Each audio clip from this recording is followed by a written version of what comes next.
Today, I will tell you a story that teaches us how to see with the heart, not with the eyes. It's called The Little Prince, and it will help you learn English in a way that also helps you understand life. Tell me in the comments, do you believe children see the world better than adults? Chapter 1. Hat. When I was 6 years old, I saw a picture in a book.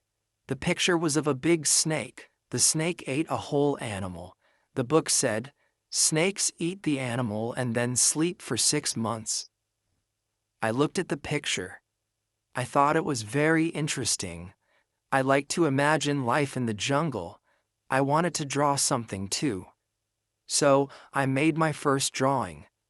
In my drawing, the snake ate an elephant. The shape was long and round. I showed my picture to adults. I asked them, "Does this picture scare you?" But they said, "Why should we be scared of a hat?" I was confused. My drawing was not a hat. It was a snake who ate an elephant. But adults did not see it. They only saw a hat. I wanted to help them understand. So I made another drawing. In this picture, I drew the inside of the snake. You could see the elephant inside. I called this picture number 2. But the adults did not care. They told me to stop drawing. They said it was better to study geography, math, history, and grammar. I was very sad. I stopped drawing. I wanted to be an artist. But the adults didn't understand my pictures. So, I listened to them. I chose another job. I became a pilot. I flew planes. I flew in many countries. I saw many places. I met many people. I had to learn geography. It helped me fly my plane in the right direction. Even after many years, I still met many adults. I talked to them, but I saw something. Most adults were serious. They talked about numbers and work. They didn't talk about stars or forests or love. When I met an adult who seemed normal, I showed them my old picture. Picture number 1. I always kept it with me. I wanted to see if the person could really understand something deep. But every time the person said, "It's a hat," then I knew that this person was not someone I could talk to. I did not speak about big snakes or stars. I just talked about simple things like money, golf, or bridges. And then the adult was happy, because I talked like an adult, like a reasonable man. So for many years, I lived alone. I didn't have anyone to really talk to. I kept my thoughts inside. But one day, everything changed. I was flying over the desert. Suddenly, my plane had a problem. Something in the engine broke. I was alone. There was no mechanic with me, no other person. I had to fix the plane by myself. It was very difficult. I was in the Sahara Desert. There were no people, no houses, no roads, just sand. I only had a little water, enough for 1 week. I had to work fast. If I didn't fix the plane, I could die. I felt scared. I was alone in the middle of the desert. That night, I slept on the sand. It was very quiet. I was far from everything, 1,000 miles away from any city or village. It felt like I was on another planet. I closed my eyes and slept. I didn't know that my life was going to change forever the next morning. Chapter 2. Sheep. The sun was just rising. I was still sleeping on the sand. I was alone in the big desert. There was no village, no road, no house. I was more alone than a man in a small boat in the middle of the ocean. But then, something very strange happened. A quiet voice woke me up. It said, "Please, draw me a sheep." I opened my eyes quickly. I was shocked. I looked around, and I saw a little boy, a very small boy. He had golden hair. He was standing in front of me. He looked calm. He didn't look scared. He didn't look lost. He was just standing there and looking at me. He said again, "Draw me a sheep." His voice was soft. His eyes were serious. I stared at him. I was 1,000 miles away from any person. I didn't understand. I asked him, "What are you doing here?" But he didn't answer my question. He only said, "Draw me a sheep." I felt surprised, but I didn't know why. Something in his face was different. It was not like other people. I wanted to say more, but I remembered, I am not an artist. I stopped drawing when I was 6. I could only draw 2 things, a snake from the outside and a snake from the inside. So I showed him my old picture, the one that looked like a hat. He looked at it and said, "No, no, no. I don't want a snake who ate an elephant. That's too scary. And an elephant is too big. I want a sheep. Where I live, everything is very small." So I tried again. I drew a sheep. He looked at it and said, "This sheep looks very sick. I don't want a sick sheep." So I drew another one. He said, "This one has horns. That's not a sheep. That's a ram." I tried again. He said, "This sheep is too old. I want a young sheep that can live a long time." I didn't know what to do. I was tired. I wanted to fix my engine. So I quickly drew a small box. I said, "This is a box. Your sheep is inside the box." He looked at the box for a moment. Then his face lit up. He was very happy. He said, "Yes, this is perfect. This is just what I wanted. Do you think this sheep will need a lot of grass?" I said, "Why do you ask?" He answered, "Because where I live, everything is very small." I smiled and said, "Don't worry. I gave you a very small sheep." He looked at the picture again and said, "It's sleeping now." And I looked at him.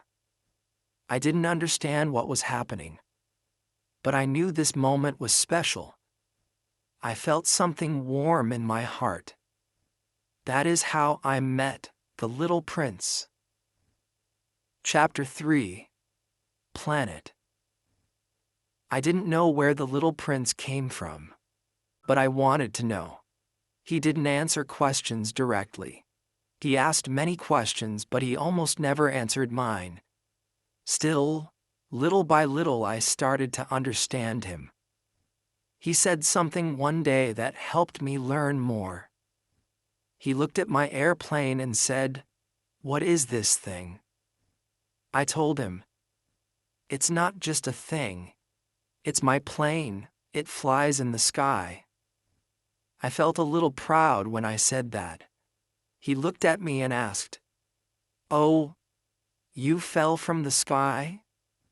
"Yes," I answered. He laughed. A soft, clear laugh. He said, "So you also came from the sky like me?" That made me stop. That sentence, "like me," was important. It was different. It was a clue. I asked quickly, "Do you come from another planet?" But he didn't answer. He just looked down and nodded a little. Then he looked again at my plane and said, "Of course. With that thing, you couldn't have come very far." He became quiet again. He took the picture of the box with the sheep from his pocket. He looked at it for a long time. He was thinking. I could see it. Then I asked him very gently, "Where do you come from? Where is your home? Where do you want to take the sheep?" He didn't answer at once. But then he said, "It's good that the sheep has a box. At night, it can be its house." I said, "Yes, of course. And I will also give you a rope. You can tie the sheep during the day." But the little prince looked shocked. "Tie the sheep? That's funny," I said. "If you don't tie the sheep, it will run away. It will get lost." The little prince laughed again, a sweet, soft laugh. "Where would it go?" he said. "Anywhere. It could walk left or right or straight." He looked down again and said quietly, "It's okay. Where I live, everything is so small, the sheep can't go far." And when he said that, I understood something very important. His planet was very small. It was no bigger than a house, but that was not surprising. I already knew about very small planets. Scientists sometimes find them with big telescopes. They don't give them names, just numbers. They call them things like asteroid 3251.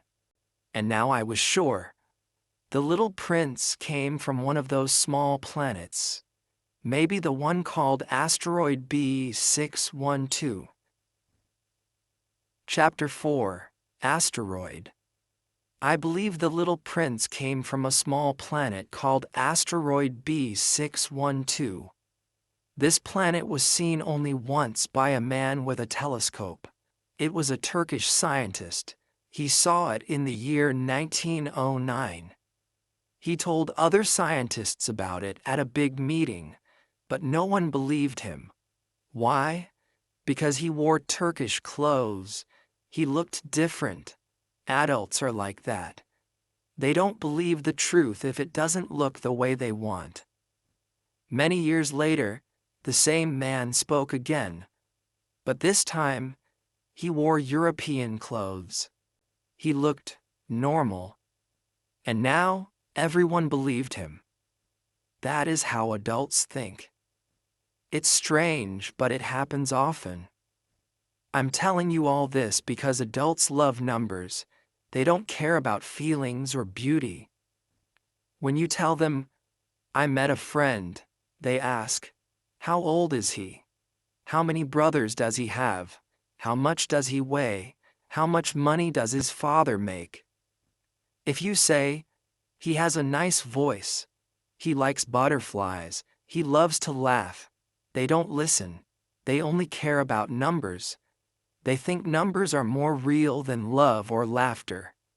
If you say, "I saw a red house with flowers in the window and birds on the roof," they don't understand. But if you say, "I saw a house that cost $100,000, then they say, "Wow, that's a beautiful house." This is how they think. So when I tell them about the little prince, I don't say, "He laughed and wanted a sheep." They won't care. But if I say, "He came from asteroid B612, then they listen. Then they believe. But we who understand life, we don't care about numbers. We like stories. We know that stories tell the truth better than facts. So I tell this story like a fairy tale. I say, "Once upon a time, there was a little prince. He lived on a small planet. He had a flower. And he was looking for a friend." If you understand what that means, then this story is for you. Chapter 5. elephants. It has been 6 years since I met the little prince. But when I think about our time together, I still feel something deep inside my heart. I remember each word, each drawing, and each quiet moment in the desert. I don't want to forget any of it. That's why I am telling you this story now. I want to keep it safe. I want to keep the little prince alive in my memory. Because when we forget a friend, it is very sad. And not everyone has a real friend. So I bought some pencils and started drawing again, even though I had not drawn anything since I was a child. I try to make my drawings look true, but it is not easy. Sometimes the little prince looks too tall, sometimes too short. I don't even know if I got the color of his clothes right. But I try my best. I hope you can forgive my mistakes. The little prince never explained much. He thought I could understand everything like him, but I couldn't. Maybe because I was already becoming like the adults. Maybe I was already old. Every day I learned something new about his planet. He didn't tell me everything at once. He told me little by little, when something reminded him of his past. On the third day, I learned about the danger of baobabs. It was during a conversation about sheep. He asked me, "Is it true that sheep eat little bushes?" I said, "Yes, of course." He said, I'm glad." I didn't understand why this was important. Then he added, "So they also eat baobabs?" Now, I was surprised. I told him baobabs are not like little bushes. Baobabs are very big trees. They are as big as churches. Even if you had a group of 9 elephants, they could not eat a single baobab. I laughed when I said this. 9 elephants on a tiny planet. They would have to stand on each other. The little prince laughed too. But then he became serious again. He said something very important. Before baobabs grow big, they are small, very small. And then I understood. Baobabs start as small seeds. They are like little plants at first. But if you don't pull them out early, they grow fast. Then they become too strong. Their roots go deep into the ground. On the little prince's planet, the ground is very small. If too many baobabs grow, they can break the whole planet. Their roots can tear the planet into pieces. That's why the prince wanted a sheep. He needed it to eat the small bushes before they became dangerous trees. I could now imagine the life of the little prince every morning. He would wake up, clean his volcanoes, and look for small baobab plants. Then he would pull them out quickly before they could grow. It was like a daily duty, a quiet fight against disaster. He said, "It's a question of discipline. Sometimes there are good plants, and sometimes there are bad ones. But the seeds look the same. You have to watch them carefully. When you see a bad one growing, you must remove it immediately." This lesson touched me deeply. I thought about our world. Maybe we also have baobabs, bad habits, bad thoughts, bad feelings. If we don't stop them early, they grow and take over our lives. If we let anger, jealousy, or lies grow, they can destroy everything.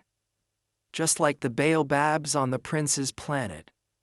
But if we are careful, if we take time each day to clean our hearts, then we are safe. We need our own discipline too. The little prince asked me to draw a picture of the baobabs for children. He said, "Sometimes children wait too long. Then it's too late." He was right. When a baobab is big, it's hard to remove. That's why I made a serious drawing of 3 huge baobabs. Their roots are deep. They are heavy and strong. I wanted this picture to be a warning, a simple but important message. Pull the baobabs when they are small. The prince spoke quietly that day. He looked into the sky as he talked. I could see that he wasn't just speaking about trees. He was thinking about his planet, his flower, and maybe about something he didn't say. And I was listening, not just with my ears, but with my heart. Chapter 6: Trees. After learning about the baobabs, I started to understand more about the little prince's planet. He did not tell me everything at once. He spoke in short sentences, but each sentence had meaning. Each little word helped me see his world more clearly. I saw that his planet was small but full of life. It had volcanoes, sunsets, and seeds. There were many seeds in the ground, some good and some bad. And that is how I began to understand about the trees. He told me that on his planet, just like on Earth, seeds fall into the ground. The ground doesn't choose the seed. It accepts all seeds, good ones and bad ones. Then the seed sleeps. It sleeps deep in the soil, sometimes for a long time. But one day it wakes up. Slowly the seed begins to grow. At first, the plant is very small. You cannot tell what kind of plant it is. It might be a rose. It might be a weed. It might be something beautiful or something dangerous. The little prince said that this is the important moment. When the plant is small, it is easy to pull out. But when it grows, it becomes harder. Some plants grow fast. Some grow slowly. But if the plant is bad and you don't pull it out soon, it becomes a big problem. That is what happens with baobabs. At first, they look like all the other little plants. You don't know they are baobabs. You think they are just small leaves. But then they grow. They grow tall. Their roots go deep. Their trunks become thick. If you wait too long, it is too late. They become too strong, and they can break your planet. I listened carefully, and I started thinking, this is not just about trees, it is about everything in life. A small bad thing can become a big problem. If you fix it early, it's easy. But if you wait, it becomes very hard. A small lie, a little anger, a bit of laziness. If you don't stop it when it's small, it grows. It spreads. It takes your joy. It breaks your heart. Just like baobabs break a planet. I looked at the little prince and I understood. His planet was like his heart. He had to take care of it. Every morning, he watched it. Every day, he worked to keep it safe. And that's how he lived. He told me that some days, it was hard to get up. Some days, he felt lazy. But he said, it is a question of discipline. Even if he was tired, he would get up. He would check his planet. He would look for small baobabs. He would pull them out before they grew big. It is easy, he said, but you must do it every day. I thought about my own life. I thought about my thoughts, my habits, my heart. Maybe I had my own baobabs. Maybe we all do. We all have small things inside us, jealousy, fear, sadness. If we are not careful, they grow. They take space. They become hard to remove. But if we see them early, We can pull them out. We can be free. The little prince didn't say much more. He looked up at the stars. I stayed quiet too. There was nothing more to say. I just looked at him. His face was calm. He was small, but he had a big heart. He was serious but kind. He was just a boy, but also more than a boy. I didn't know everything about his planet, but I knew one thing. It was small, it was fragile, and it was beautiful, just like a heart. Chapter 7. Sun. The little prince loved the sun.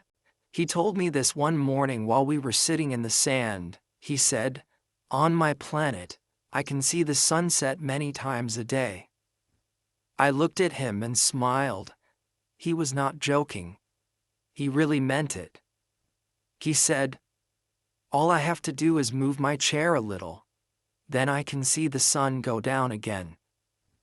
I thought that was beautiful. On Earth, we have to wait the whole day for one sunset. But the little prince could watch many. He told me one time he watched the sunset 44 times. I was surprised. I asked him, "Why did you watch it so many times?" He looked at me and said, "Because I was very sad." That touched my heart. Sometimes, when we are sad, we look at beautiful things. We want to feel peace. The little prince didn't cry. He didn't talk much, but he watched the sun set again and again. He sat and waited. He moved his chair. He looked at the sky. And he felt the warm orange light. It gave him comfort. It gave him hope. Maybe he was thinking of home, or maybe of someone he loved. I didn't ask. I just listened. The sun was special to him. He said it made him feel calm. It made his small planet feel big. When the light touched the ground, everything looked golden. He said, "The sun helps flowers. The sun wakes me up. The sun makes me feel alive." I looked at his face. It was soft and quiet. He wasn't just talking about the sun in the sky. He was talking about something deeper. The sun in his heart. The light that gives you strength when you are tired. The warmth that makes you smile even when you are alone. I remembered my own childhood. I also loved the sunset. I used to sit on the roof of our house. I waited for the light to change. The sky turned yellow, then orange, then pink, then purple. Then the stars came out. It always felt like magic. I never told anyone how much I loved it. But when the little prince spoke, I remembered that feeling. I remembered the silence, the soft wind, the slow fading of the day. And I understood him better. He said, "People on your planet are always busy. They forget to look at the sun." He was right. We run from place to place. We look at our phones. We think about work, money, problems. But we forget the sky. We forget the light. We forget the joy of simple things, like a sunset. The little prince taught me something important. He taught me that looking at the sun is also a way of feeling, a way of remembering, a way of healing. He didn't have much, just a tiny planet, a flower, and a chair. But he had the sun, and he used it.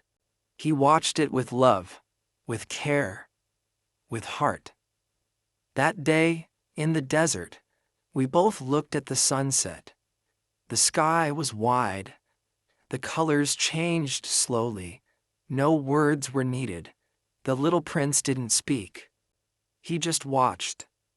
And I watched with him. In that moment, we were both quiet. We were both human. We were both full of something very old and very deep.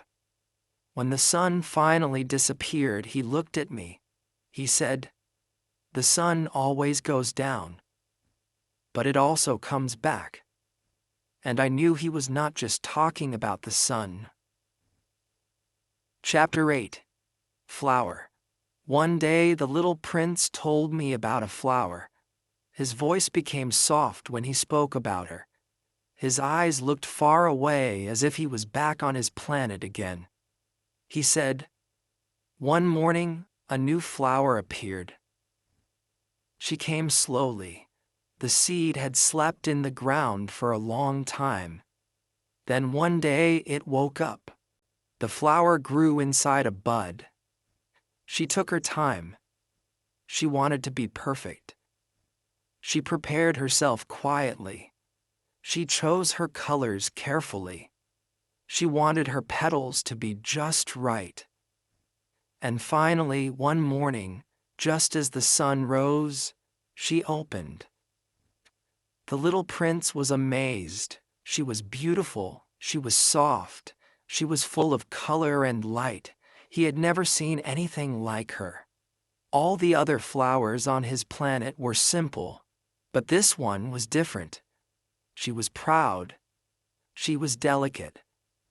She was special. At first, the little prince didn't understand her. She started speaking in a slow and graceful voice. She said, "Oh, I just woke up. I'm sorry. My hair is messy." She had a kind of pride, but it was not cruel. It was soft and quiet. She wanted to be loved. The little prince said, "You are very beautiful." And she smiled. But then she said, "Do you have a screen to protect me from the wind?" The little prince didn't know. He had never taken care of a flower like this before. He felt shy. He didn't know what to do. Then she asked, "And what about breakfast? Can you bring me something?"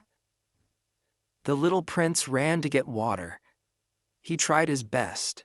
He brought her a glass dome to protect her from the cold. He gave her love. But sometimes she said things that confused him. She talked about tigers. She talked about her thorns. She tried to be strong, but she was not. She was soft inside. She was afraid, and she didn't know how to say, "I love you." The little prince became sad. He didn't understand her words. He didn't see the love hidden behind her pride. He thought she didn't care about him. He felt alone. He started to feel unhappy on his planet. That's when he decided to leave. He said to me, "I didn't understand flowers then. I was too young to understand love." When he left, he looked at her one last time. She said, "I was wrong. I didn't know how to show my feelings. I love you. But you didn't understand me. And I didn't understand you. That is my fault. Please go. Be free. Try to be happy." She was not proud anymore. She was gentle. She didn't cry. She didn't ask him to stay. She let him go. That is true love. Letting someone go if they need to. The little prince was surprised. He didn't expect that. She looked beautiful in the morning light. The wind touched her petals. She stood quietly in the breeze. The little prince didn't want to leave. But he had already decided. He wanted to see other places. He wanted to learn. And now he carried her in his heart. As he told me this story, he looked at the sky. His voice was low. He missed her. I could feel it. He didn't say the word love, but it was there, in every sentence, in every pause, in every look. He had loved that flower, and maybe she had loved him too. But sometimes, when we are young, we don't know how to show it. And that is why the little prince left his planet. Not because he stopped caring, but because he wanted to understand. Chapter 9. Glass. The little prince stayed with the flower for some time before he left his planet. But during those days, things were not easy. The flower who had once opened so gently became difficult. She asked many things, she spoke in a strange way. And slowly, the little prince felt confused. She started to cough, he told me, looking down at the sand. But I don't think she was really sick. I think she just wanted attention. He wasn't angry when he said this. He was sad. The kind of sadness that comes when love feels too hard. The flower would say, "Oh, the night was cold. You didn't cover me. I could die from this." Or sometimes she would sigh and say, "You don't really care about me. If you did, you would never leave me alone." The little prince didn't understand. He tried to help. He watered her every morning. He protected her with a glass dome. He even cleaned around her so the wind wouldn't hurt her. But the more he tried, the more she complained. And slowly, he felt tired. He loved her, but he didn't know how to show it. And she loved him, but she didn't know how to say it in simple words. She was proud, he said softly. And I was too young to understand that pride hides pain. He told me she would say things that hurt him, like, "You should have done this," or, "Why don't you ever say kind things to me?" But he was quiet. He didn't know how to say, "I love you," with words. So he gave her water. He brought her the glass cover. He showed love in his actions, but she wanted love in words. One day, the flower said, "I don't need the glass. I am strong. I can take care of myself." But she wasn't strong. She was afraid. She just didn't want to seem weak. She didn't want him to see her soft heart. So she pretended to be brave.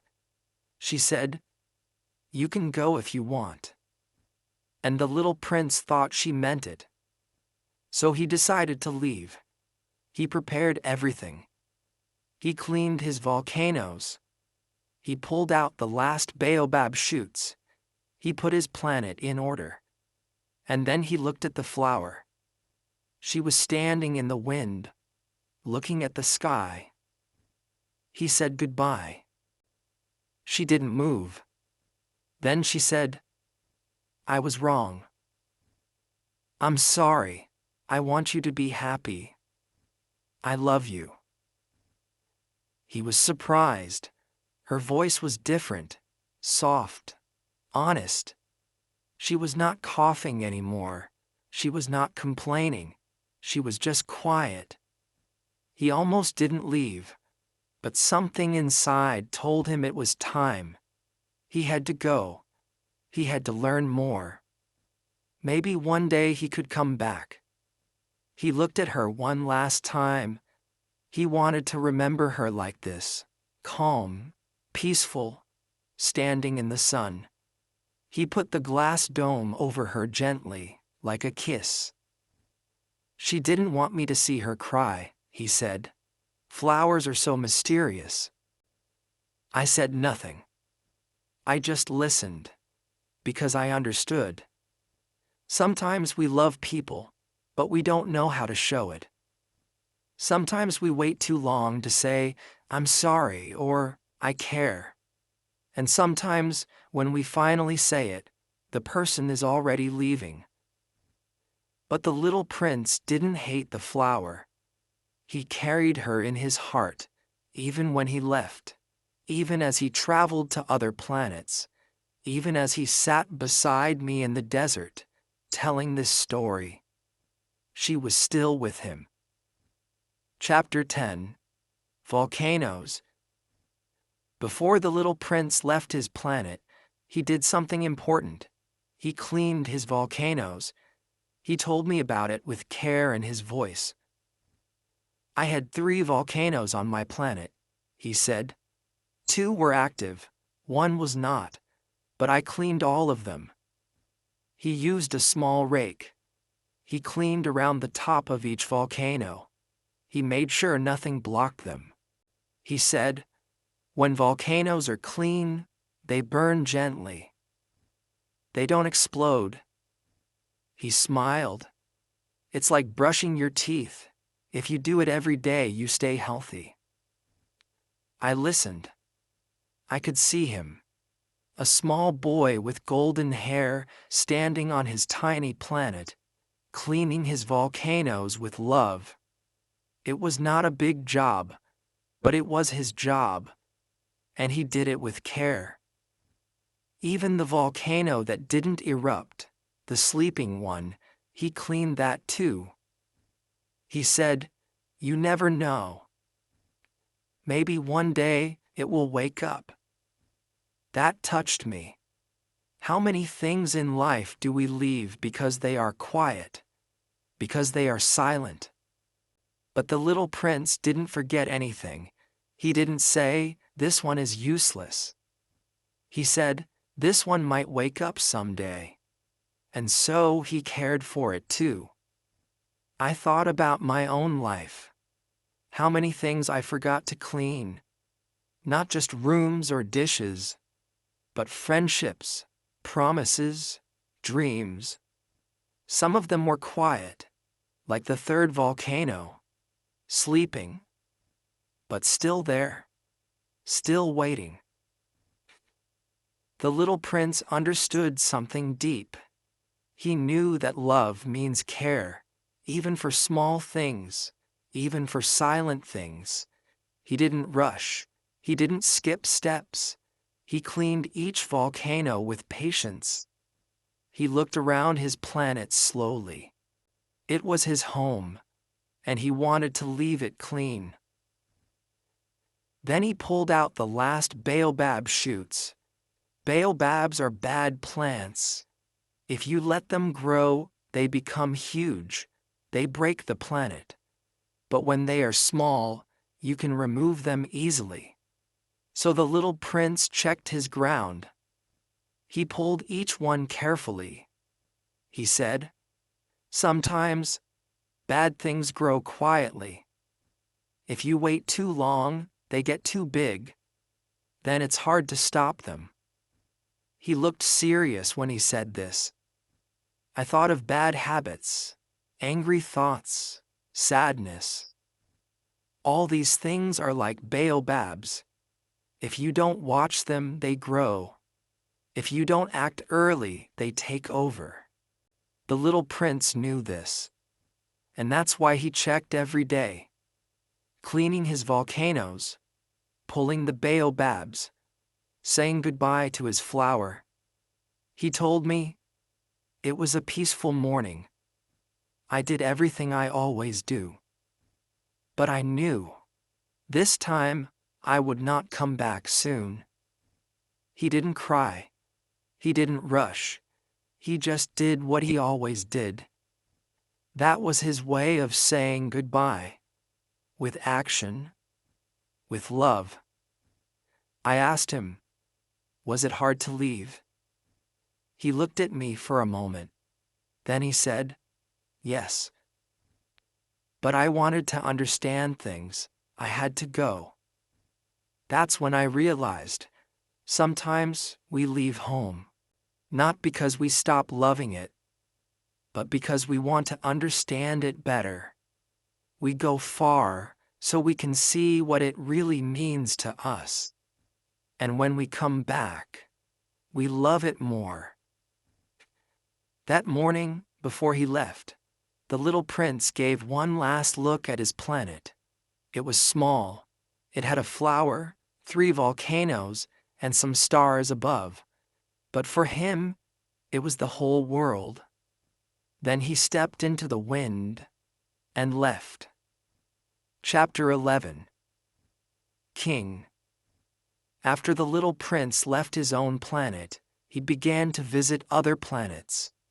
He wanted to learn, he wanted to meet new people, he wanted to understand grown-ups. The first planet he visited was very small, but it was not empty. It had a king. The king was sitting on a big chair. He wore a purple robe and had a crown on his head. He looked very serious. When he saw the little prince, he said, "Ah, a subject." His voice was loud, like a person who gives many orders. The little prince looked around. There was no one else. Just the king. The planet was too small for more than one person. "A subject?" the little prince asked. "But who do you rule?" The king raised his chin. "I rule over everything," he said. "Over this planet, over the stars, and even over you." The little prince was surprised. "You rule the stars?" "Yes," the king said, "and they obey me. I give orders, and they listen." The little prince wanted to see how powerful this king really was. So he asked, "Can you order the sun to set?"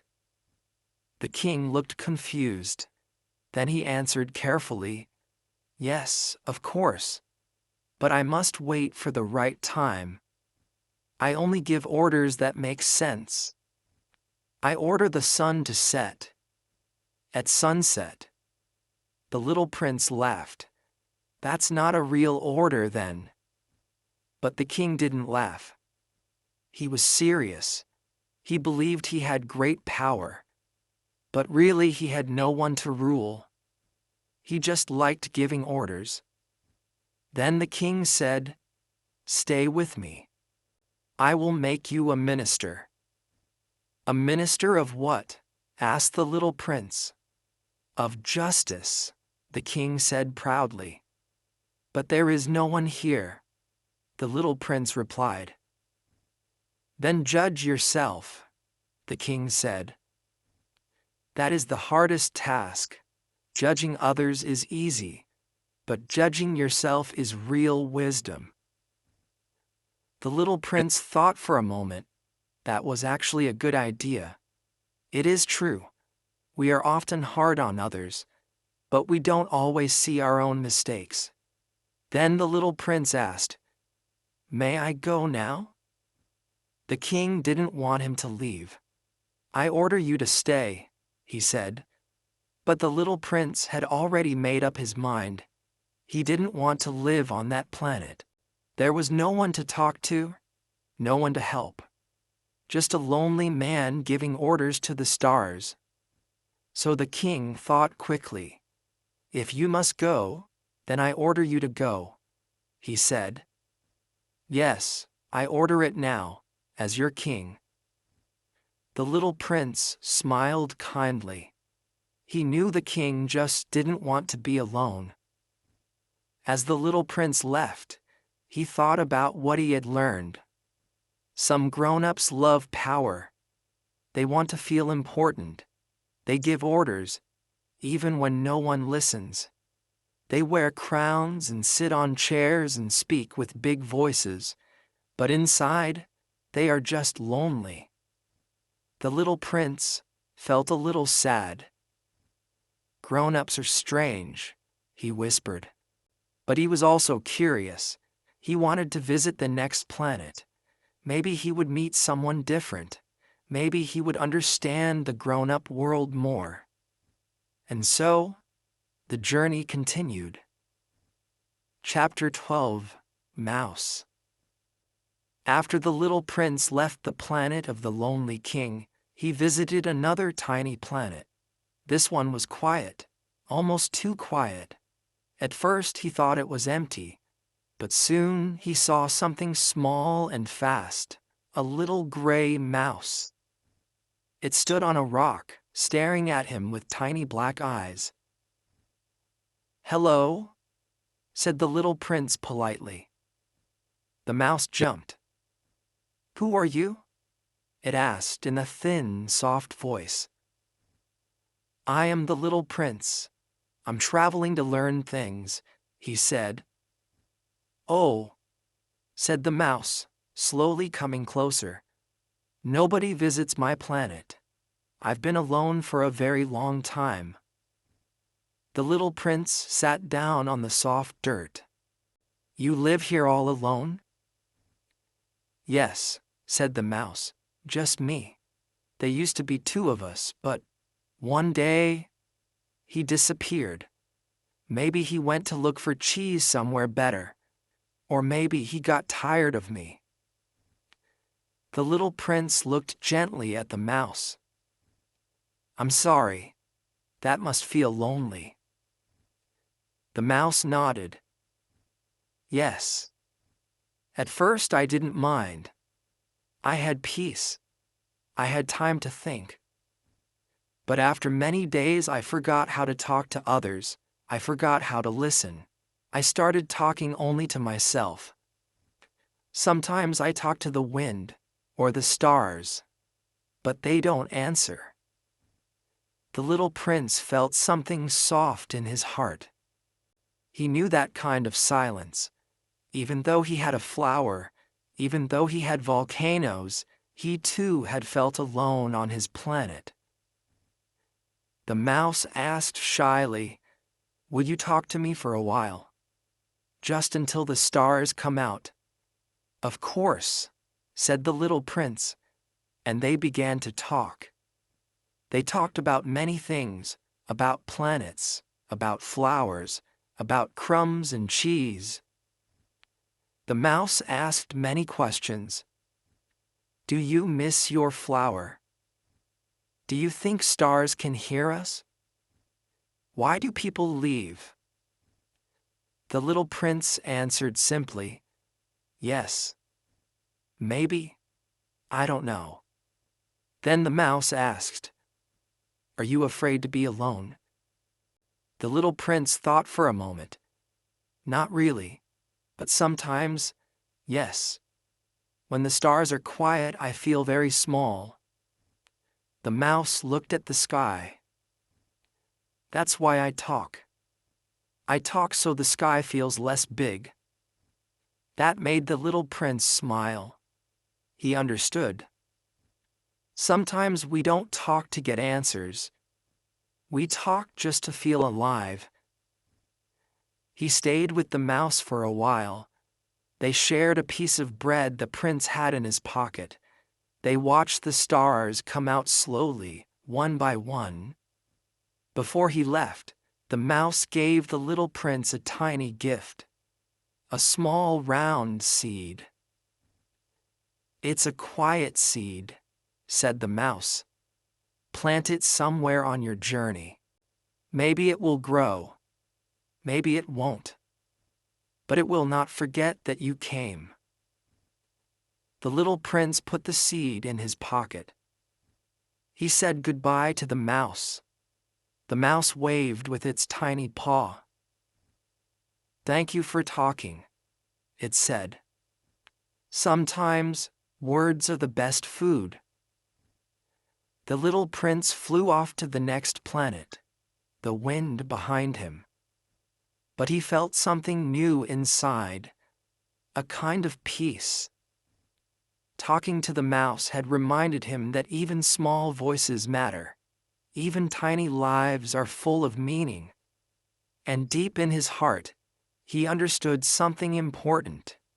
Real connection does not need a big crowd. It only needs one heart, listening to another. Chapter 13. People. The little prince visited the next planet. It was not big, but it had many strange things. The prince saw 3 people. Each one lived alone on his own little piece of land. The first man was wearing a big hat. He stood in the middle of his land and kept bowing again and again. He bowed when no one was there. But when he saw the little prince, he smiled proudly and bowed deeply. The prince asked him, "Why do you bow like that?" The man said, "Because I am a very important person. I bow to thank people when they clap for me." The little prince was confused. "But I did not clap," he said. The man said, "Please, clap for me." The little prince clapped a little. The man smiled again, lifted his hat, and bowed many times. The prince asked him, "Do you only care about people clapping?" The man said, "Yes. I want to be admired. I want to be the most handsome, the richest, the smartest man on my planet." The little prince looked around. There was no one else. He was the only man on this small planet. There was no one to compare with. "How can you be the best?" asked the little prince, "if you are the only one here?" The man didn't answer. He was too busy bowing and admiring himself in a small broken mirror. The prince felt something strange in his heart. He thought, "Grown-ups really are very strange." He left that man and walked to another place. There, he saw a man with red eyes. He was sitting next to a few empty bottles. Some were full, some were empty. The man looked very tired. The little prince asked, "What are you doing?" The man said, "I'm drinking." The little prince said, "Why are you drinking?" The man answered, "To forget." The prince asked, "To forget what?" The man looked down and said, "To forget that I am ashamed." The prince asked softly, "Ashamed of what?" The man said, "Ashamed of drinking." Then he said nothing more. He just drank and looked sad. The little prince sat there for a minute. He watched the man drink from one bottle and then look at the sky. The man had tears in his eyes. He was not a bad person, just lost. The prince didn't know what to say. He stood up slowly and continued walking. Then he met the third man. He looked very serious. He sat at a desk with paper and a pencil. He was counting. 1, 2, 3, 4, 501,200,000 stars. He looked tired, but excited. The little prince asked, "Why are you counting stars?" The man said, "Because I own them." The prince was surprised. "You own the stars?" The man said, "Yes, I count them and write the number on paper. That means they belong to me." The prince said, "But the stars are in the sky. How can you own them?" The man replied, "I saw them first. I thought of owning them. So I wrote it down. That makes me the owner." The little prince asked, "What do you do with the stars?" The man answered, "Nothing. I just own them. That is enough." The little prince became quiet. Then he said, "I have a flower. I water her. I protect her. I listen to her. That is how I care for her. But you don't care for the stars. You only count them. That's not the same." The man didn't understand. He went back to counting. The little prince walked away slowly. he was thinking. All three people lived alone. All three were adults. One wanted to be admired. One wanted to forget. One wanted to own things, but none of them truly lived. None of them loved. None of them looked at the stars with joy. They were busy with strange things. The little prince looked up at the sky and whispered, "Grown-ups are very, very strange." But he also felt something heavy in his chest. He thought about his flower. He had left her behind. Was he just like the others now? Walking, but not feeling? He wasn't sure. But he knew he had to keep going. Maybe the next planet would help him understand what truly matters. Chapter 14. Businessman. The little prince kept walking. He arrived at another part of the small planet. There he saw a man who looked very, very busy. He was wearing a gray suit. He was sitting at a table full of papers. He had a big notebook in front of him. He was writing numbers and looking up at the sky. The man didn't even look at the prince. His eyes were serious. His hands were fast. He was counting. He didn't smile. He didn't stop. The little prince stood there for a while. Then he asked, "Hello? What are you doing?" The man replied quickly, "I'm very busy. I don't have time to talk." The little prince waited. He asked again, "What are you doing?" The man finally looked at him and said, "I am a businessman. I am counting stars." The little prince was surprised. "You count stars?" he asked. "Yes," said the businessman. "I count them. I write the number in my notebook. Then I lock the notebook in a drawer. That way, I know I own them." The little prince sat down and looked at the stars above. He said, "You own the stars?" The man nodded. "Yes, I was the first to think about owning them. That makes them mine." The little prince was quiet. Then he asked, "And what do you do with the stars?" The man replied, "I do nothing. I just own them." The prince didn't understand. He said, "I have a flower. I water her. I protect her from the wind. I listen to her. That's what I do because she is mine." The businessman looked confused. "That's not the same," he said. "I'm serious. I do important work. I'm a man of logic. I don't waste time on small things." The little prince looked down. He didn't like what he heard. "Owning something is not the same as caring for it," he said softly. The businessman didn't listen. He kept writing numbers. "I own 501 million stars," he said. "Maybe more. I need to recount them. I don't want to lose track."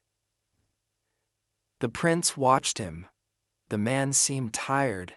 His eyes were dull. His hands were shaking from writing so much. He wasn't smiling. He wasn't happy. He was just working. The little prince stood up. "You are not rich," he said. "You are poor. You don't enjoy the stars. You don't even look at them. You only count them. That's not living. That's just writing numbers." The man didn't respond. He just kept counting. The prince turned away and looked at the sky. The stars were bright. They looked beautiful. He thought about his flower. She was far away now. She might be looking at the same sky. He wondered if she was okay. He missed her voice. He missed her little cough. He missed her silly words. She was not perfect. But she was real, and she was his.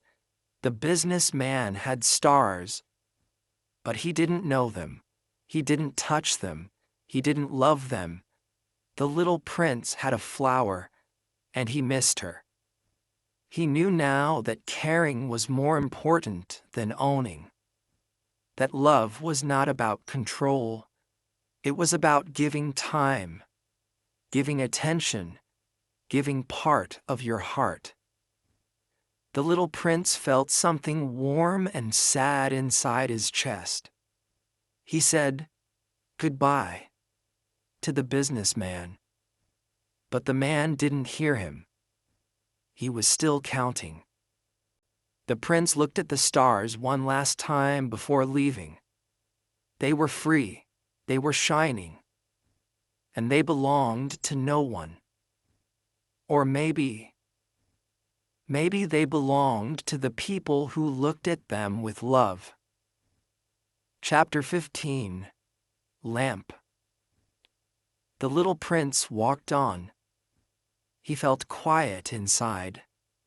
The last planet made him think a lot. Then he saw a small planet with only one man. This man was standing next to a tall street lamp. The lamp was old, but strong.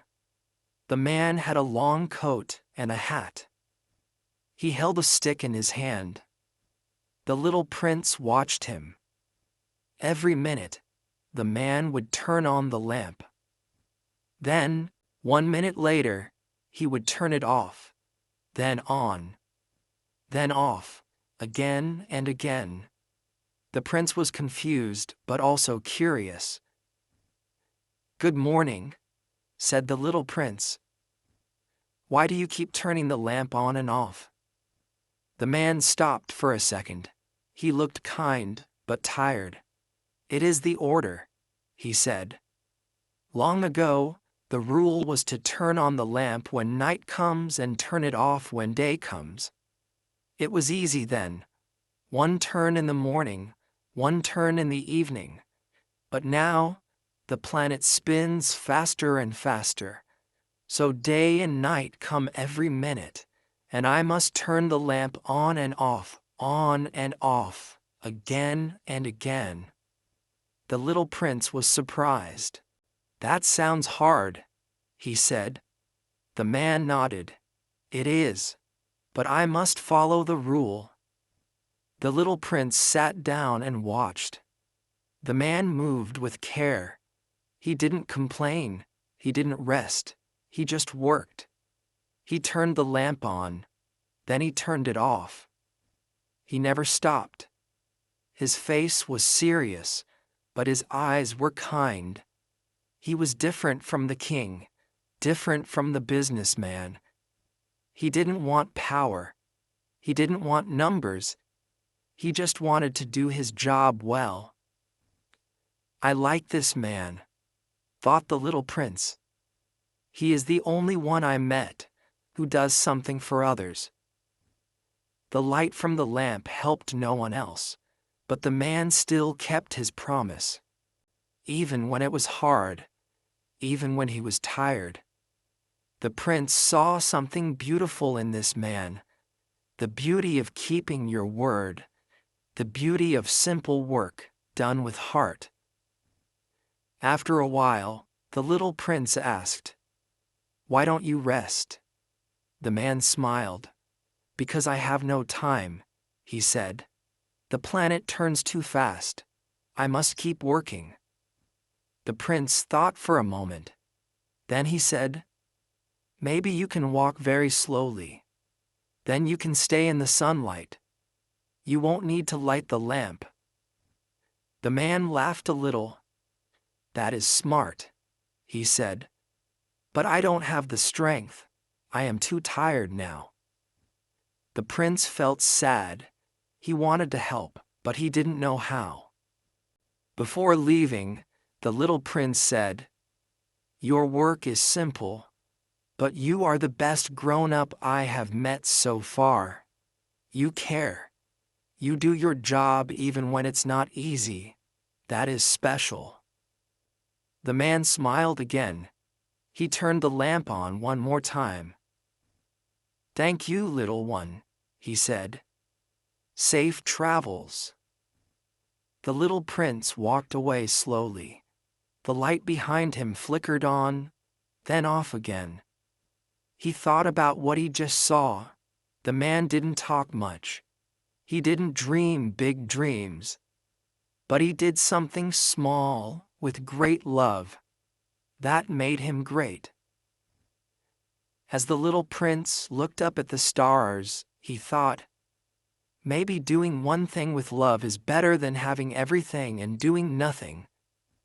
That thought made him smile, even though he felt a little tired too. Chapter 16. Geographer.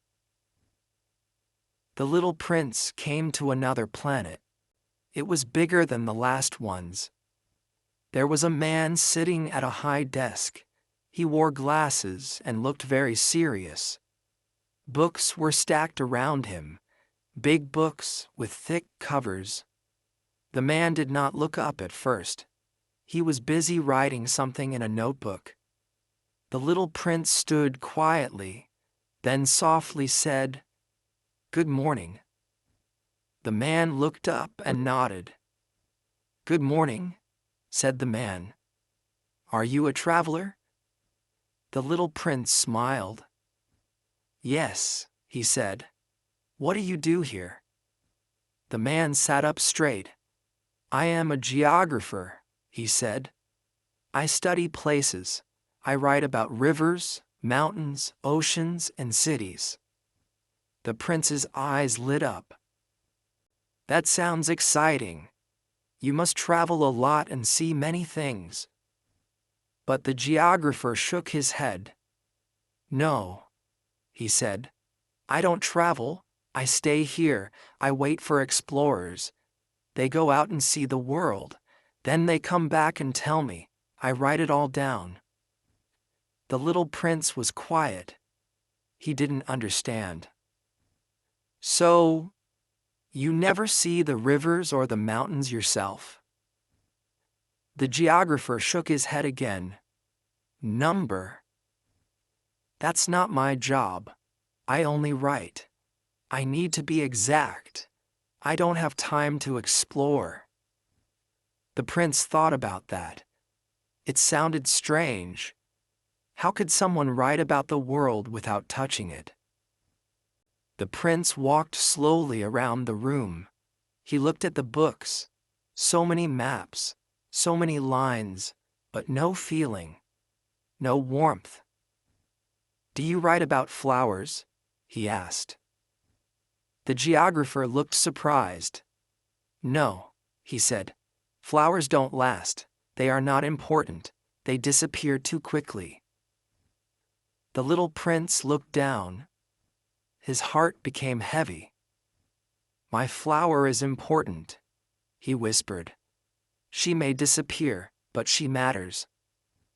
The geographer heard his voice change. "Why is your flower important?" he asked. The prince didn't answer right away. Then he said, "Because I love her." The geographer closed his book. He looked at the prince. "Then she is important to you.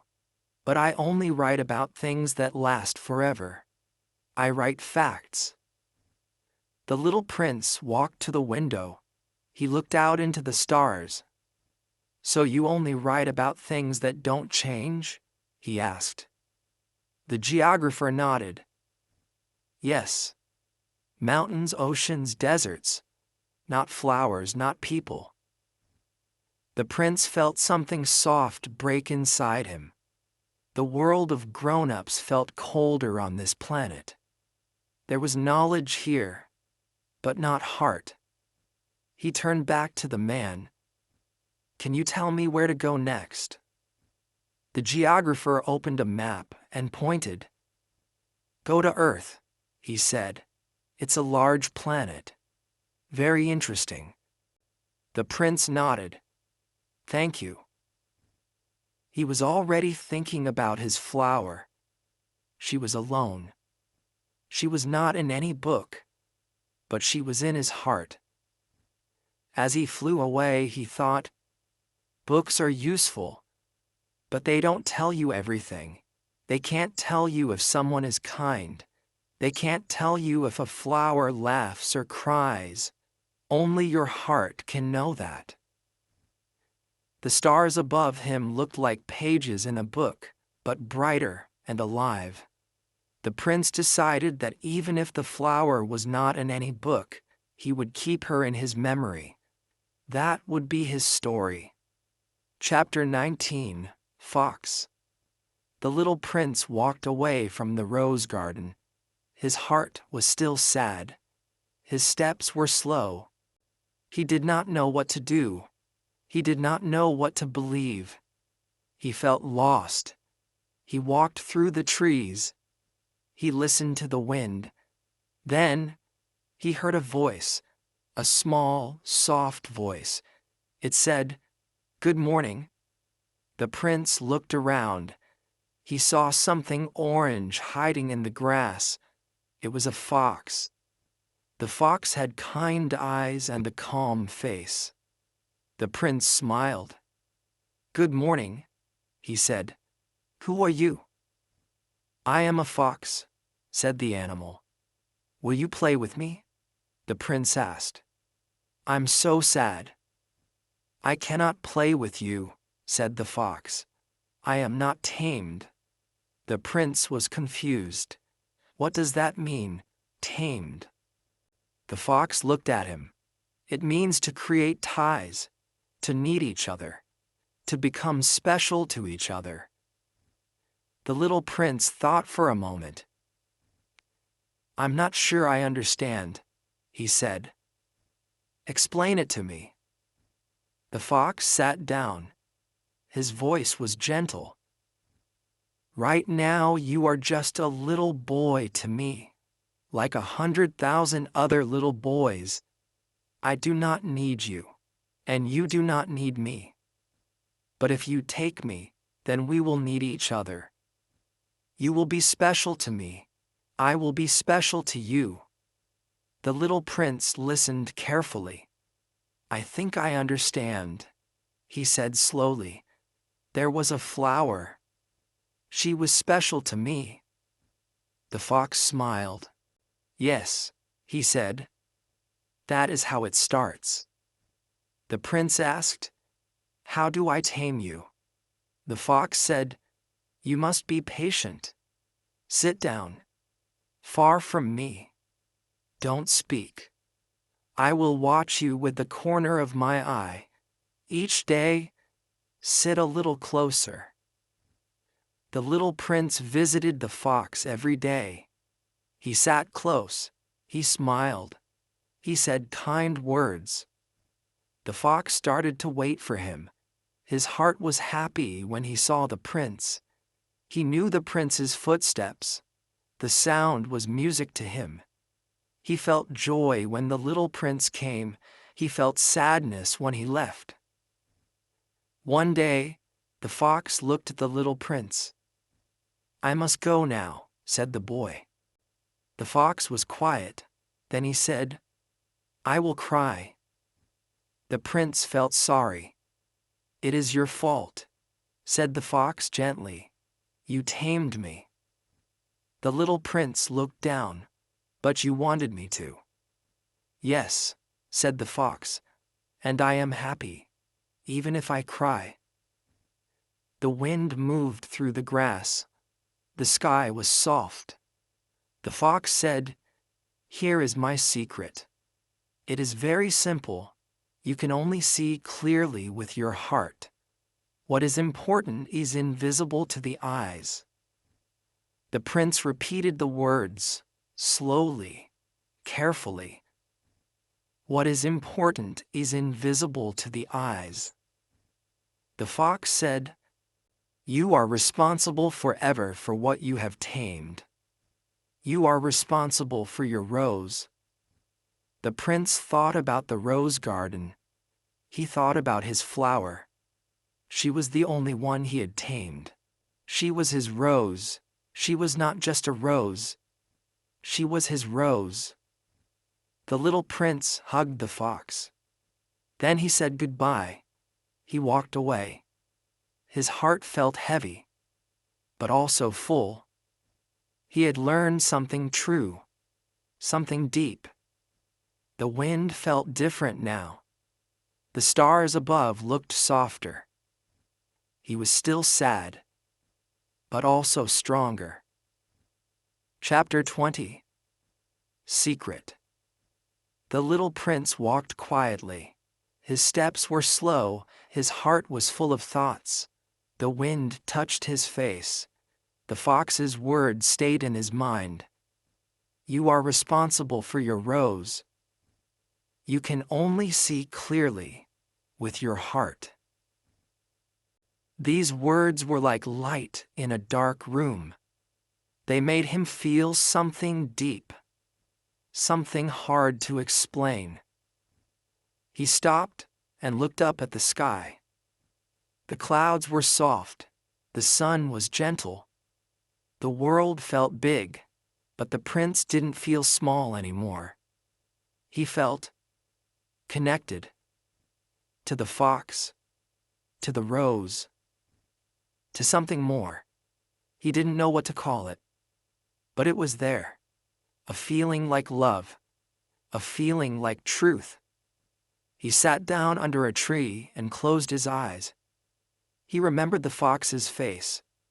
The fox was wise. The fox was kind. He remembered the way the fox said the word secret, like it was something very important, like it could change everything. The prince opened his eyes. I want to remember that secret forever, he whispered. What is important is invisible. He touched his chest. It's here, he said. In my heart. He stood up again. He started walking.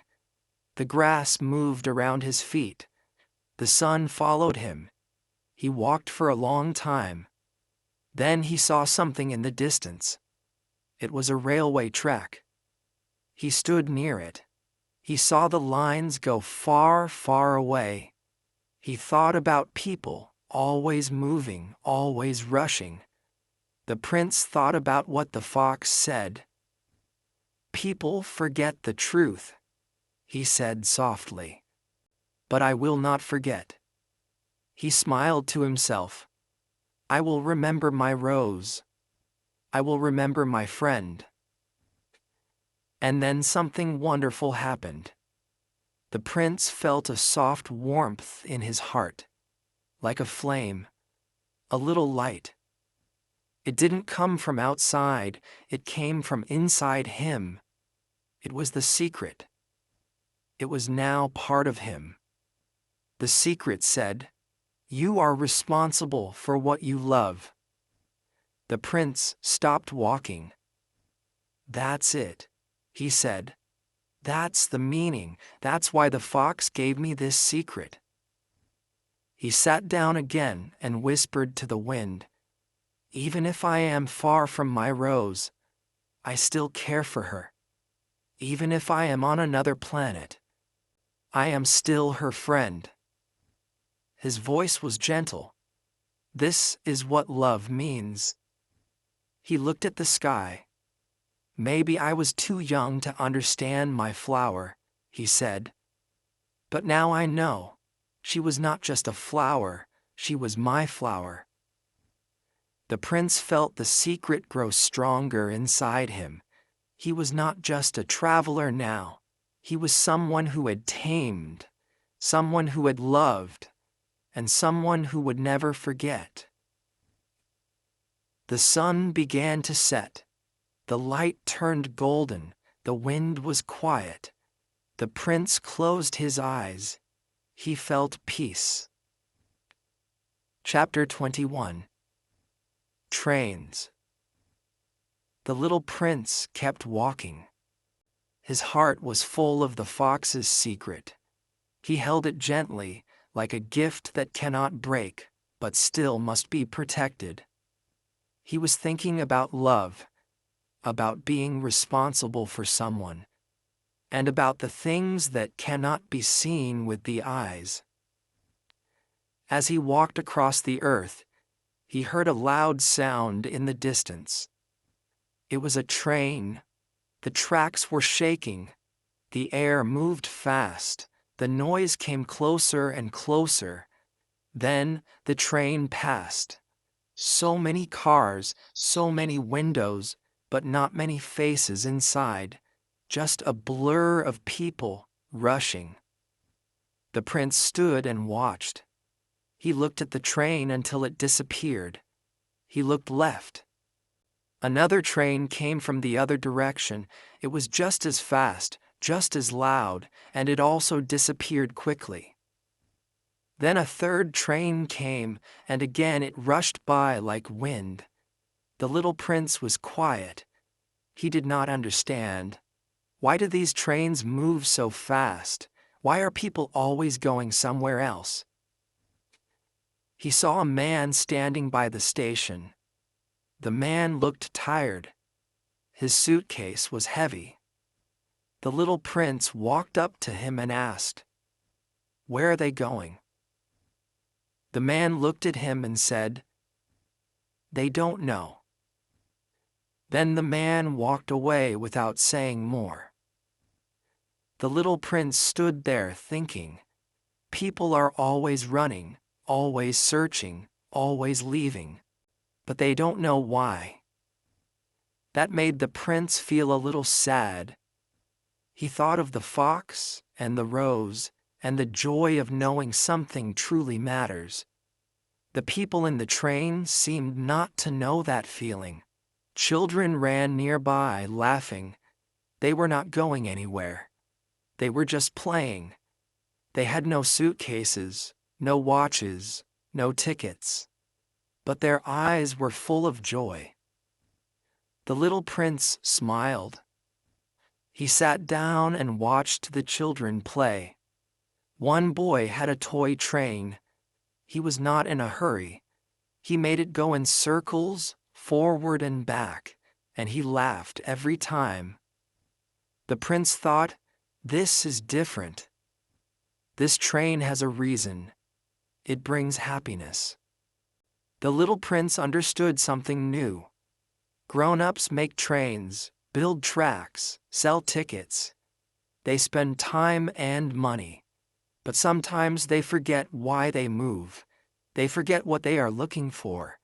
They think going fast is the answer, but speed without purpose is just noise. The little prince watched the train toy again. The boy smiled as it moved. Only children know what they are looking for, the prince whispered to himself. He felt that truth deep in his heart. Only children remember to look with the heart. He looked at the sky again. The clouds were pink. The sun was going down. The light was soft. He remembered the fox. He remembered the rose. He remembered the secret. You are responsible for what you love. He repeated that again, softly. The wind blew. It was a kind wind. Like a friend, like someone saying, "Keep going, you're learning." The little prince stood up. He started to walk again, but slower now. He had no train, he had no suitcase, but he had something better. He had love, he had memories, he had a purpose, and he would not forget it. Chapter 22. Desert. The little prince kept walking. Now he was walking with the narrator, the pilot. They were in the desert together. The sun was hot, the ground was dry. There were no trees, no water, no people, just sand and sky. And they were very thirsty. The pilot felt tired. His lips were dry. His eyes looked around but saw nothing. No village, no house, not even a shadow. Only sand, and more sand. He wanted to rest, but he also wanted to find water. The prince looked up at him and said, "It is good to have a friend, even when you are about to die." The pilot stopped walking. He looked at the boy. He felt something move inside his chest. Even though they were lost and thirsty, those words gave him comfort. They sat down on the sand. The wind touched their faces. It was quiet. Too quiet. The pilot thought of his plane, broken far away. He thought of home. He thought of all the people who don't understand children. He looked at the prince again. This small boy with golden hair had changed his world. Not with loud words, not with power, but with soft questions and with a heart that could see what was invisible. The little prince smiled. He was not afraid, not even now. He looked at the sky. He said, "The desert is beautiful." The pilot looked around. He didn't understand. There was nothing beautiful here. No flowers, no rivers, just empty space. He asked, "Why do you say it's beautiful?" The little prince answered, "Because somewhere it hides a well." That sentence was like a light in the dark. The pilot understood what he meant. Even when you cannot see something, the hope that it exists makes everything feel different. They sat for a while, not speaking, just listening to the silence. And in that silence, something felt soft, not scary, not empty, but peaceful. The little prince looked at the sand, then at the stars above. He said, "What is important is invisible." The pilot nodded. His heart felt full, not with water, but with something warmer, something like love, or understanding, or being seen. The prince leaned against him. The sky turned darker. Night was coming, but the fear was less now. Even without water, even without a map, the pilot knew something was growing between them, something that was stronger than thirst. He thought again about the prince's words. "It is good to have a friend, even when you are about to die." Yes, it was true. A true friend makes pain smaller. A friend makes you feel alive, even in the middle of a desert, even when you don't know what tomorrow will bring. They looked at the stars together. The prince said, "Sometimes when you feel very small, you understand big things." The pilot did not speak. He just listened. And in that quiet, they became even closer. Not in words, but in heart. And that kind of closeness needs no explanation. The desert had taken everything from them: water, strength, direction. But it had also given them something more: a deep connection, a gentle peace, a moment of truth that would live forever in the pilot's memory. Chapter 23. Well, the night passed slowly in the desert.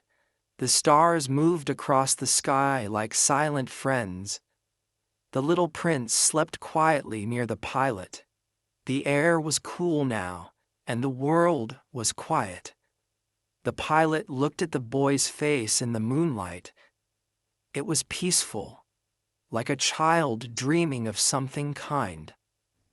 And the pilot thought again about how strange this journey had become. He had come to fix his plane, but he had found something more important. He had found someone who reminded him how to see with the heart. When morning came, the sun touched the sand with golden light. The little prince stood up and smiled. He looked into the distance and said, "Let's find a well." The pilot stood too. He didn't ask where or how or why. He simply walked beside the prince. Because when someone you trust says, "Let's go," you follow. Even if there's only sand in every direction, even if it feels impossible. They walked for a long time. The sun grew hot. The pilot's body felt tired, but something inside him felt strong. The little prince walked like someone who already knew where they were going. And then, when the pilot was almost too tired to go on, the prince stopped. "Look," he said, "down there." And in front of them, the sand was shaped like a smile. It was not just sand. It was the edge of something, a stone wall, a circle, a real well. The pilot felt his heart jump. He knelt down beside it.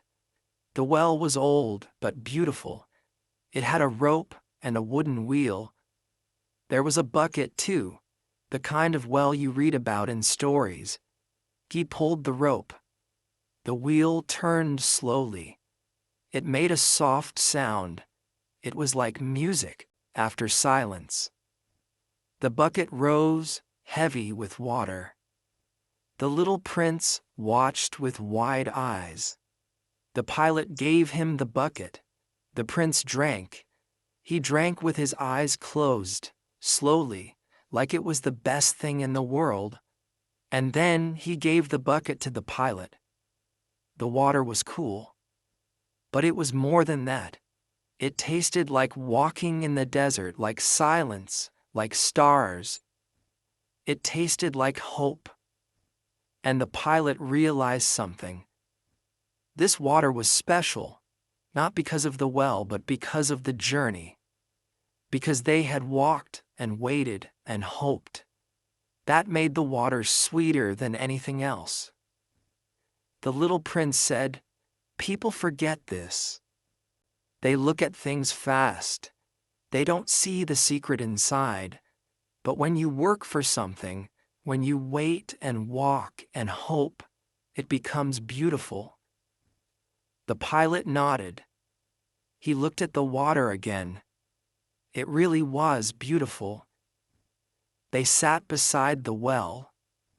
The pilot thought about people who drink water every day and never feel this kind of joy. He thought about cities and machines and busy lives. He thought about how simple things, like a glass of water, can become magic when you look at them with your heart. The little prince looked up and said, "I'm going home soon." The pilot didn't speak. He just listened. He knew now that the prince's home was not a city or a street. It was a planet, far away. A place with a rose, a volcano, a chair for sunsets, and something inside the pilot began to feel heavy.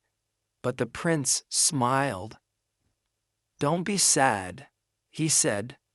"You found the well, didn't you?" The pilot smiled too. He understood. The desert had not taken everything.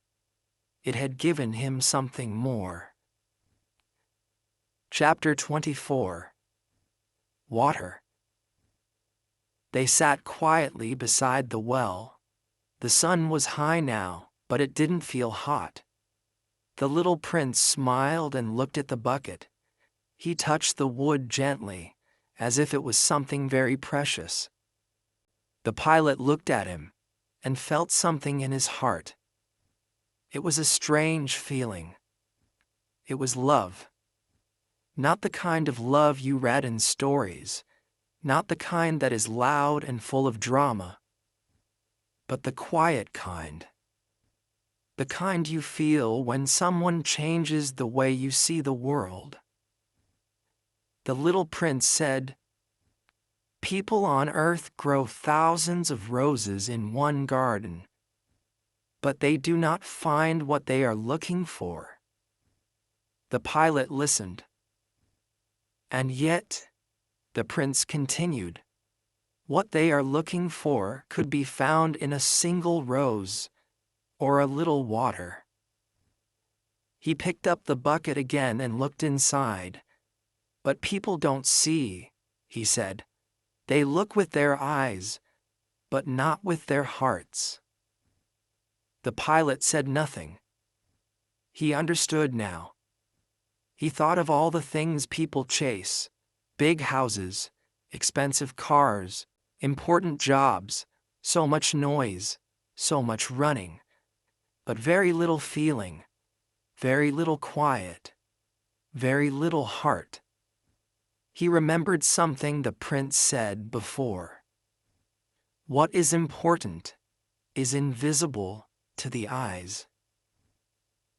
And now, sitting beside a simple well with a child from another planet, he knew it was true. The little prince leaned back and looked at the sky. My Rose is alone, he said. I left her behind. I didn't understand her. I didn't know how to love her. She looked proud, but she was soft inside. She only had her 4 thorns, and I left her. The wind moved gently through the air. The pilot looked at the boy and saw sadness in his face. Not the kind that cries, but the kind that lives quietly in the heart. The pilot wanted to say something to help, but he didn't know what words to use. Sometimes, silence is better than words. So he just sat with the boy. And in that silence, they both thought about love. Real love. The kind that is not perfect. The kind that is sometimes difficult. But also the kind that stays in your heart even when you are far away. Then the little prince said something very soft. The stars are beautiful because of a flower you cannot see. The pilot smiled. He understood now that the stars were not just stars. They were lights filled with meaning. They were reminders of love, of friendship, of quiet moments like this one. The desert was still. There was no sound except the wind. And in that quiet, everything felt full. The little prince said, I will give you a gift. When you look up at the sky, you will see the stars. And because I will be living on one of them, it will be like all the stars are laughing. He laughed a little when he said this. You will have stars that can laugh, he said. The pilot laughed too. He imagined looking up at the stars and hearing laughter. And for the first time, the sky felt alive. The pilot helped the little prince carry the bucket. They walked slowly, side by side, with the quiet joy that only comes when your heart is full. They did not speak much. They didn't need to. The well had given them more than water. It had given them a moment, a memory, a feeling they would never forget. Chapter 25. Wall. The sun was starting to set. The sky slowly changed its colors. It was golden at first, then pink, then soft purple. The desert was quiet again, but this time it felt different. There was a strange kind of peace in the air, like the whole world was holding its breath. The pilot walked with the little prince. They didn't talk much. The little prince looked thoughtful, like he had made a big decision. A quiet one. A decision from the heart. They walked until they reached a low stone wall. It stood there, alone, in the middle of the desert. It looked like a place where something ends, or maybe begins. The little prince stopped and looked at the wall. He stood very still. The pilot stood beside him. He didn't ask questions, but something inside him felt heavy, like a shadow growing longer. The little prince turned his head slowly and said, "This is the place." The pilot didn't understand. "What place?" he asked gently. The boy didn't answer right away. He walked closer to the wall and looked down. There was nothing there. Just sand and silence. But then, something moved. A soft noise. A hiss. The pilot's heart jumped. He remembered the snake, the one they met when the prince first arrived on Earth. The snake that said it could send him home, with a bite, a fast, soft bite. The pilot's voice shook a little. "What are you doing?" he asked. But the little prince didn't look afraid. His face was calm, very calm, but also very sad. "I have to go back," he said quietly. "To my planet, to my Rose. She is waiting for me." The wind blew through the boy's hair. His eyes looked distant, like he was already far away. The pilot said, "I fixed my plane.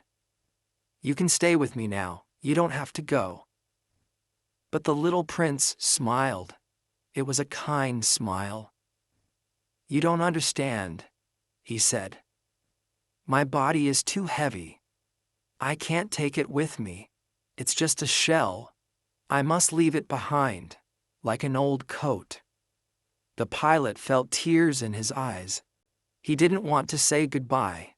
Not like this. "But it will look like I'm dead," the little prince said. "Don't be sad, don't watch. It will hurt you.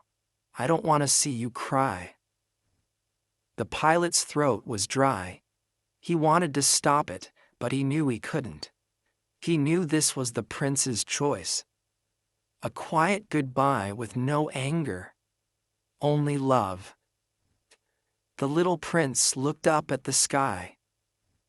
"It's just one moment," he whispered. "And then I'll be home." The snake moved slowly. It was almost beautiful, the way it slid over the sand. The pilot wanted to scream, to grab the prince and run. But he didn't. He stood still. Because sometimes, love means letting go. The little prince walked to the wall. The snake was waiting. The sun had almost set. The shadows were long. The little prince turned one last time and looked at the pilot. His eyes were full of stars. "I will be there," he said, pointing up. "On one of them. You won't know which one. But when you look at the sky at night, you'll hear laughter, and it will be me." The pilot covered his face with his hands. He didn't want to see. He didn't want to feel this goodbye. But he did. Every part of him did. There was a soft sound, a hiss, a breath, a fall. The sand moved a little, and then it was still again. The desert became quiet. Very, very quiet. The stars started to come out, one by one, as if they were arriving for the prince to take him home. Chapter 26. Present. The stars were quiet now. The night had fully come. The wind whispered gently across the sand. The pilot sat beside the wall for a long time. He did not move. He could not move. His heart was heavy, full of silence, full of questions. The little prince was gone. The boy with golden hair, soft voice, and deep eyes, who had come from a tiny planet, who had asked for a sheep, who had spoken about flowers and volcanoes and love, was gone. The desert around the pilot felt bigger than ever, colder. He looked up at the sky, but it only made his heart ache. Somewhere up there was the star. Somewhere, the little prince had gone home. But the pilot could not see which one. All the stars looked the same, and yet all of them looked different now. He remembered what the prince had said. When you look at the stars, they will laugh. You will have stars that can laugh. The pilot smiled through his tears. It sounded silly. It sounded like a child's game, but it didn't feel silly now. It felt real. It felt like the only truth in the whole wide desert. His star was not quiet anymore. It was alive. Not because it made a sound, but because it held a memory, a boy, a voice, a laugh. The next day, the pilot walked back to his plane. His legs felt weak, but his heart had a strange kind of strength now. He worked slowly. He touched every part of the engine with care. And finally, the plane worked.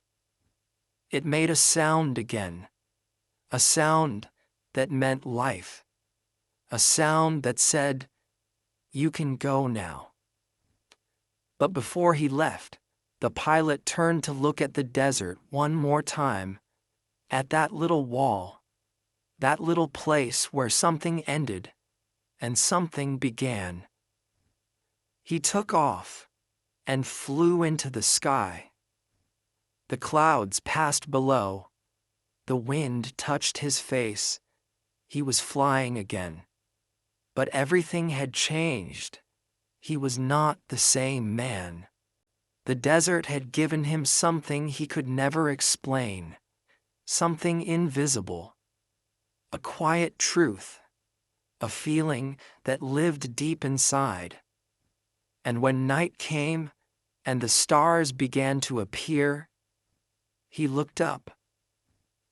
At first he tried to guess which star was the prince's star, but then he stopped, because it didn't matter. The little prince had said, "It will be one of them. And when you look at the sky, you will hear me laugh." The pilot looked again. The stars looked brighter than before. And for a moment, just a small moment, he heard it. Not with his ears, but with his heart. A soft laugh, a gentle sound hidden between the stars. He smiled. It was the kind of smile that holds joy and sadness together, the kind that says, "I miss you, but I'm okay." He whispered, "Thank you." Not to the stars, but to the boy who had changed his life, a boy who had come from far away, who had asked for a sheep, who had taught him how to look with his heart. That was the present, not a gift in a box, but a gift that stayed forever, a memory that turned sadness into joy, a laugh that turned stars into friends, a goodbye that didn't feel like the end. Because when you love someone, they never really leave. They stay in the sky, in your heart, in the way you see the world. Chapter 27. Bells. The pilot flew home. He was alone in the plane, but his heart was not empty. He was full of memories. He did not forget the little prince. He remembered every word, every smile, every story. The stars were not the same anymore. They were full of feeling now. Every time he looked up, he remembered the boy with the golden hair, the boy who asked for a sheep, the boy who laughed like no one else in the world. His laugh was special, software bright, full of joy, full of mystery. It was like music, like little bells. One day after many weeks, the pilot was standing outside at night. The sky was dark, but the stars were shining. He looked up and closed his eyes. He remembered the prince's words again. When you look at the stars, they will sound like little bells. The pilot smiled. He didn't hear anything with his ears, but in his heart, something moved. He felt a sound, not loud, not clear, but soft, sweet, like a laugh, like bells in the wind. It was not noise. It was feeling. He laughed quietly to himself. The stars made him laugh now. They were not just lights in the sky. They were a memory, a connection, a message. They were alive. And when he looked at them, he felt the prince was still there. Maybe on one of those stars, maybe smiling, maybe watching, maybe laughing. Or maybe the stars were his voice. Maybe they were his gift. A present that never ends. A sound that never goes away. Other people looked at the stars too. But they did not hear bells. They only saw lights, dots in the sky. But the pilot knew something more. He knew the truth, not because of science, not because of books, but because of love. The little prince had shown him a secret that only hearts can understand. The most important things, the prince had said, are invisible. And now every night, the pilot looked up. He didn't search for one star. He looked at all of them, because all the stars were the little prince. All of them could laugh.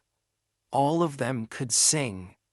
All of them could remind him, love is real. Even when someone is far away, even when someone is gone, even when you don't understand everything. When you love someone, the goodbye is never complete. The little prince had left, but he was not really gone. He lived in the stars, in the sky, in the pilot's heart, and in the sound of bells that no one else could hear. The pilot sat with this feeling for a long time. It was not a sad feeling. It was quiet, gentle, a little happy, a little sad. It was the feeling of remembering someone you love, someone who changed you, someone who helped you see the world in a new way.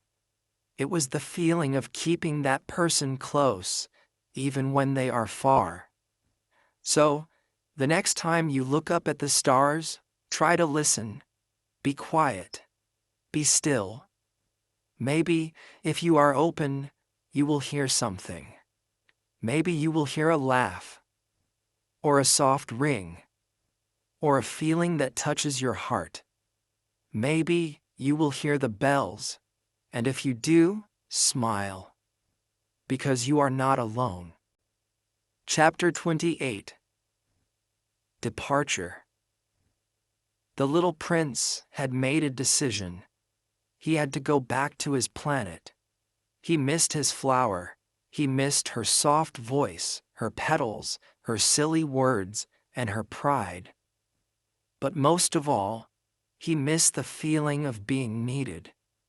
He knew now that she was not perfect, but she loved him. And love is not about being perfect.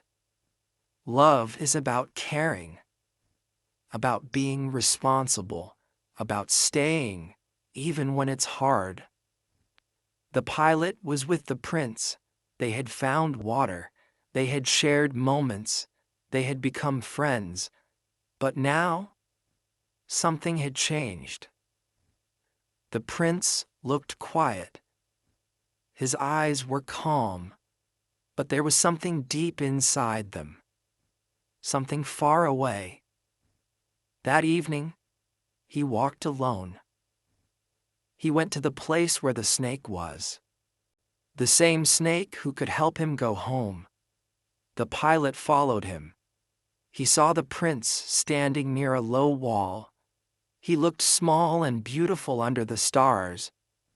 The pilot felt afraid. He didn't understand. "You're not going to leave now, are you?" he asked. The prince smiled softly. "It will look like I'm going away," he said. "But don't be sad. It will only be my body. My body is too heavy to take with me. You know that's not really me." The pilot felt his heart shake. He didn't want to say goodbye. Not now. Not like this. "I'll look at the stars," the prince said. "And you will too. I will be on one of them. And when you look at the sky, it will be like all the stars are laughing. You will have stars that laugh. And I will be happy because you will remember me. That is my present to you." The prince looked at the snake. It was quiet. It did not move. Then the prince took one step. He was not afraid. He was peaceful. The snake bit him quickly, and he fell slowly to the ground, very slowly, like a leaf falling, like a whisper. There was no sound, no pain, no cry. Just silence, just the soft wind and the stars above. The next morning, the pilot went to the place again. The body was gone. There was no trace, no footprints, nothing. As if the prince had never been there. But the pilot knew. He had been there. He had spoken. He had laughed. He had loved. And he had gone home. The pilot fixed his plane and flew away. But everything had changed. The world looked different now. Every sound reminded him of the prince. Every sky. Every quiet moment. And every star. Especially the stars. He remembered the prince's laugh. The sound of bells. The feeling of something small and true and full of light. The pilot never told many people about the little prince. They wouldn't understand. They would think it was just a dream or a story. But he knew it was real. He remembered his voice. He remembered his eyes. He remembered the drawing of the sheep. And he remembered the question the prince had asked. Did the sheep eat the flower? The pilot didn't know the answer. Maybe the flower was safe. Maybe the sheep was kind. Or maybe not. But that question stayed in his heart. He thought about it every time he looked at the sky. He still wondered, and he still hoped. Because if the flower was alive, then the little prince was happy. And if the little prince was happy, then everything was okay. The pilot looked up at the sky. The stars looked the same, but now they had meaning. They were full of love, full of memory, full of magic. He smiled. He was not alone. The little prince was somewhere out there, laughing, shining, watching. And maybe one day they would meet again, under the same stars. The story is over. But maybe it's not really over, because this story lives in your heart now. The little prince came from a star, but he touched the earth. He met strange adults. He asked big questions, and he gave love to a small flower. Maybe he reminds you of someone. Or maybe he reminds you of yourself. Now, when you look at the stars, you might smile. You might listen for a sound, a laugh, a memory, a little bell. So now I ask you, did the sheep eat the flower or not? Comment your answer below. I really want to hear what you believe.